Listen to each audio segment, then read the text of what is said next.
there's a term in Australia called take the piss, right? Which is making fun of someone doing something. That used to happen all the time with me. What's he walking around the paddock for? What's he looking for? What's he doing? Yeah. Because they don't understand flow. And you were boots on the ground, and you're walking the field, and you're talking to the project delivery team. By the way, I've changed that for everything. I always say project delivery team now. Yeah. What is the first sign that the team's not ready to start and that this is heading in the wrong direction? I'm always looking for flow. Now, these guys, back on this project, they used to think I was mad. I'd walk the paddock. I did this for months on end too, right? This is you got to keep repeating things, and you got to keep doing things until people internalize them and they accept them themselves. I used to walk the job 10 to a dozen times a day. Okay. The main thing I was looking for is where's it stopped? Where the crane's not moving, where's there groups of people stood up waiting for materials? Because when I knew where it was stopped, then I knew where the problems were. I could go and speak to them and say, hey guys, you don't go and accuse people, right? How's it going? What's happening? Go and talk to the people in the paddock doing the work. They'll tell you what the problem is. We all like to sit in the office and in meetings and stuff like that because it's air conditioned or, we're out of the elements. Get out there at the work front where they're actually doing the work and ask them what's going on. They'll tell you. They love to tell you what's not working. And that was all I did, man. But I did it for months. You did it, which allowed you to just get rid of your opinions and just like analyze what was going on. You don't want to start. All right, you might think more urgency equals more progress. Just not got enough urgency happening here at the moment. Not enough people running around like this. More reporting equals more control. Or more visibility, it's going to give you more stability. Doesn't. Fast activity is noise. Doesn't mean you're making progress. We're going to have a look at what the difference, actually, I'm going to get Boo, former fighter pilot, to tell you exactly right now what the difference between fast and speed is. Because there's a big difference, and we have been mistakenly going for fast, which causes to go, which slows our speed. If fast. Some people confuse speed with fast. As a fighter pilot, we say speed is life. Too fast, we can't turn the aeroplane around. Too slow, we fall out of the sky. We have to find the balance that's just right. It's a little bit like Goldilocks. We call it corner speed. And corner speed is the balance between execution and thought. It's between action and consideration. And it's the way that fighter pilots go about their business every day. We call it flawless. Flawless leaders executing flawlessly. All right, that's all well and good you're thinking, Beanie. That's a fighter pilot, nothing to do with us. What's that got to do with construction? How do we find our speed that we should be, what do you call it? Corner speed that we should be operating at with construction. Turns out there is a formula, and the formula is based on physics. 5 simple steps that we go through to make sure that we've got our speed right and everything flows. Speed equals flow. Fast, majority of people are doing, calling high performance. I've worked with a number of teams now that tell me that they're a high performing team. They're not. They're fucking chaotic. That's what they are. Fast, this is what they're calling high performance, equals chaos. So how do we find that speed, the corner speed? All right. Speed is governed by your constraint. As I say, this is built off theory of constraint and physics. Your project can only move as fast as its biggest constraint. Biggest constraint, which there's software that we can use, actually simulation software now that we can use to work out where it is. But it generally comes back to one word. Focus. How long can we get everyone to do what Patrick Lencioni said in the 5 dysfunctions of a team? Keep everyone heading in the same direction so that we can build our projects under any circumstances at any time. All right, so the first thing that we need to do to work our speed out, what speed we should be moving at, is identify our constraint. You're not sure what it is? Start here. This is a damn good place to start. Focus. Noise. Separate signal from the noise. Once we work out what the constraint is, it's never been used properly. Okay, wherever the constraint is. So we exploit it. How do we create more focus? How do we eliminate some of the non-value added activity, the fast chaos, and increase our 10% value added activity? That will exploit the amount of focus that we have and the speed at which overall the whole project, not just one section of it, the whole project can move, the system can move. How do you get everyone moving at the same speed? Once we've done that, we need to subordinate everything else once we've found our corner speed by exploiting it, finding our constraint, exploiting it, finding our corner speed. Everything else needs to move at the same speed as that. Pointless piping moving miles quicker than structure.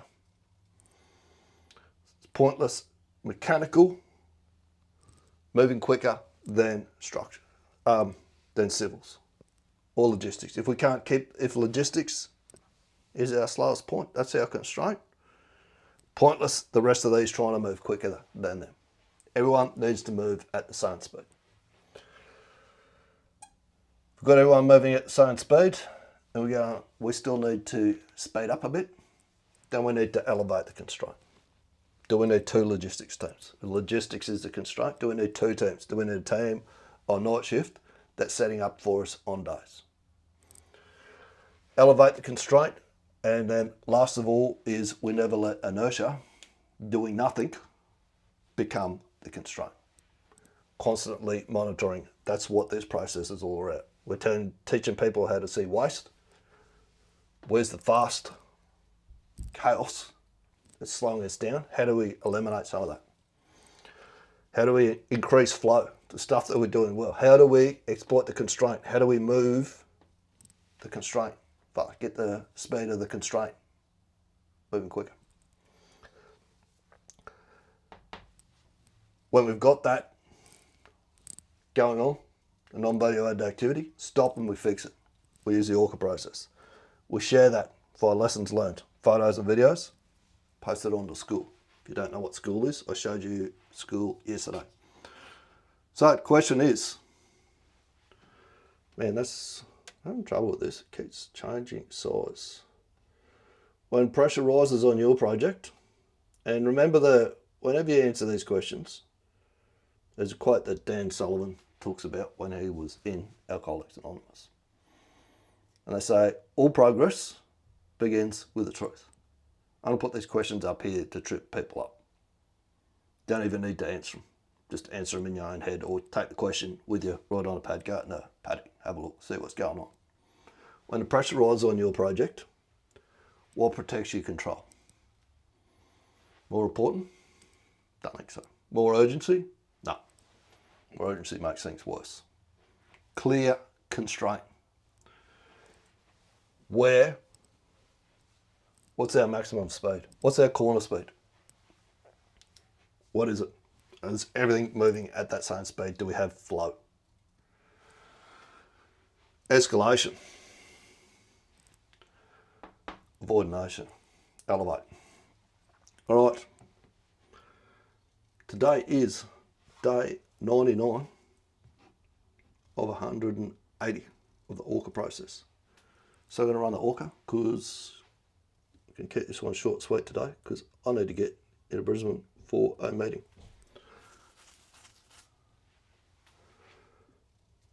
Run ORCA debrief.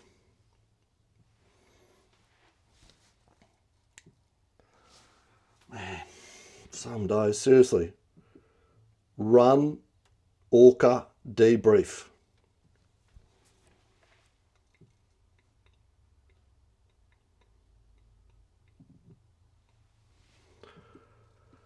Run ORCA, ORCA, debrief.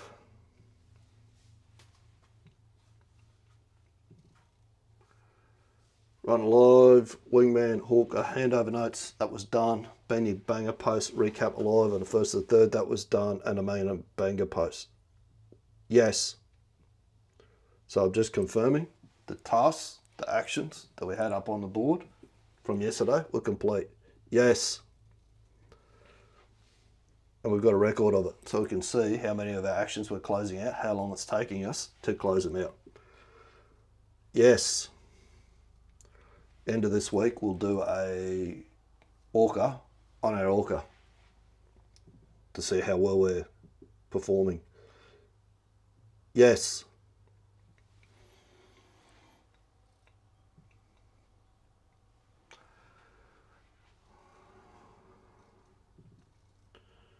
No open actions. Was the date, time, location? It is Monday, the 2nd of March 2026. The time is 7:53 a.m. and the location has been his office. This seems to be running pretty well now, this GPT. I might put it in the GPT store soon so that people can use it. What is the objective of this? Today's objective was to get a meeting locked in Brisbane for a WHO position.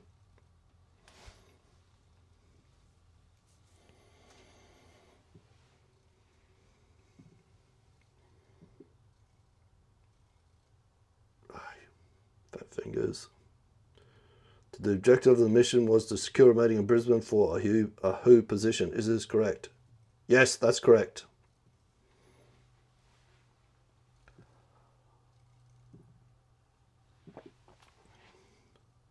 The meeting is locked in. I'm heading down there at 10 o'clock this morning.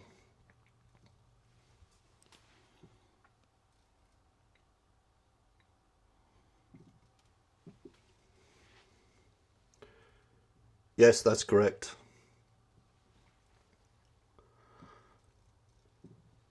What caused those results?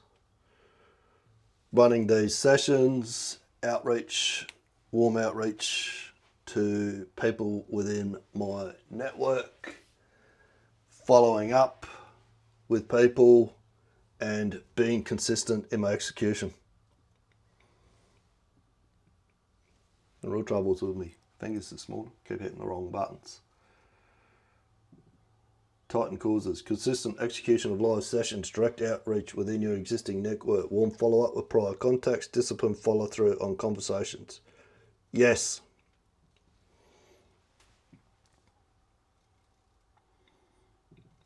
By the actions on your whiteboard and colliding who does what by when, photo once up complete. All right, let's go and have a look at the whiteboard. See what we need to get. Why has that gone over there? Where's 2 go? That's better. All right. Beanie, run alive. I need to do that on the 2nd or the 3rd. Handover notes, I need to do that. Yep. Banger post, repost alive. Yes, I need to do that. Monday, banger post. Let's change that to Brisbane.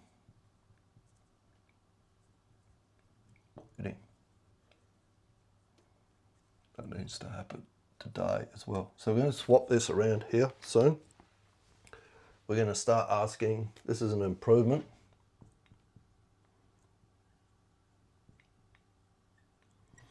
You ask people when they're going to get something done, they're quite often reluctant to tell you when they're going to have it done by.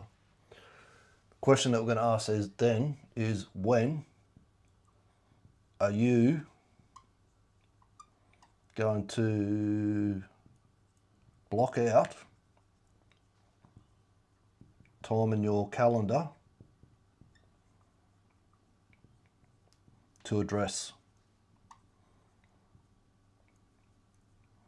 this action item. and then they come back and report progress. So they go, all right. So Benny goes, I've got to run live. When are you going to do that? I'm going to do that between 8 and 9 o'clock tomorrow. So instead of saying, when are you going to have it done? And people being reluctant to give you, when are you going to have it done? I want to know, when are you going to work on it? When are you going to block the time out? And that's the other one. What is the next step?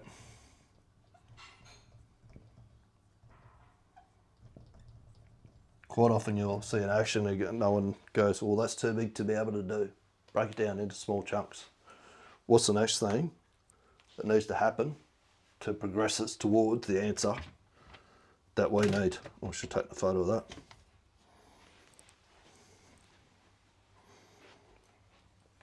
Come on.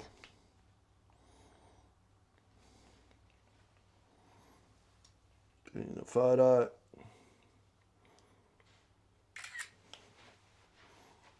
Upload that. He'll come up with a list of action items out of it. Notice how every time I ask it a question, it actually confirms with me that what I've said is correct. It's deliberately built like that as well to ensure that what we say is right. And we don't come back later on and go, no, I didn't say that. Well, you said it, I summarised it, and we agreed at the end of it that it was correct. Extracted open actions. Benny run live 2nd and 3rd 26. Wingman ORCA handover nights. Yep, he's already done those. They're down below. Benny banger post recap live. Yep, Brisbane meeting stored as open actions. ORCA debrief completed. Cool. All right. Actually, I'll skip one bit. There's 4 metrics that are worked out. If you track them, will help you with this theory constraint using the 9 rules of flow to mitigate the 12 causes of project failure. 4 metrics that you can measure. I'll let another Benny tell you about that right now as we close out today. Speak soon. They're 4 metrics that we're going to measure, which are going to give us a health check on our project. Project manager should be able to go to this and look at it. This is the thinking behind the way that I built this, is 1% of a 24-hour day is 14.4 minutes. So if we eliminate all of the waste, you'll need to come back to this screen back here. We eliminate all of the waste, the 90% of waste that is in his day or is in the process of trying to mitigate the 12 causes of project failure and drive the 9 rules of project flow. We get rid of a lot of that. He should be able to, in 14.4 minutes a day, he can go to, back to here, look at his Trello board, look at his TAC plan, review the metrics for full kit, engagement, handoffs and constraints, and have an exceptional idea exactly where his project fits and where it's tracking on those things within 15 minutes, 1% of the day, of a 24-hour day, 14.4 minutes. He should be across everything.